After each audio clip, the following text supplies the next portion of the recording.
What happens when the impossible becomes ordinary? When ghosts dine with the living, or a lonely house grieves like a widow? These aren't just whimsical tales. They're deeply rooted expressions of reality, twisted, colorful, and emotionally raw. But are they magical realism? Or simply fantasy in disguise? The boundary between these two genres is more than literary, it's philosophical. Consider this: Gabriel García Márquez's 100 Years of Solitude invites us into a world where insomnia is contagious and memories are stored in jars. Yet, no one in the story flinches. Contrast that with J.R.R. Tolkien's The Lord of the Rings, where dragons, wizards, and ancient languages come with epic battles and grand destinies. Both are undeniably magical, but they serve vastly different narrative goals. At its core, magical realism treats the extraordinary as part of the ordinary. Born from the cultural soil of Latin America, it blends myth and history, folklore and politics. The magic is never explained, nor is it questioned.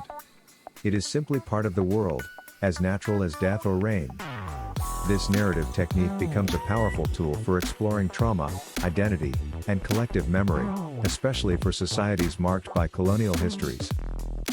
Fantasy, on the other hand, constructs entirely new realms.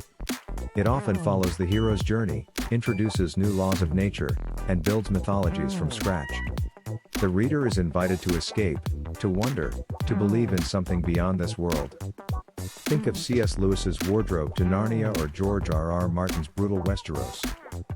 The difference, then, is not about the presence of magic, but how that magic is perceived and used.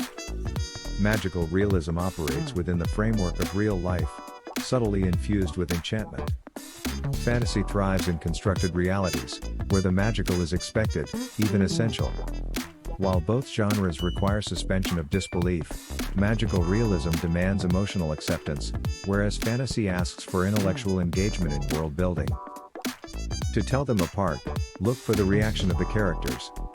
Do they marvel at the magic, question it, or is it taken for granted?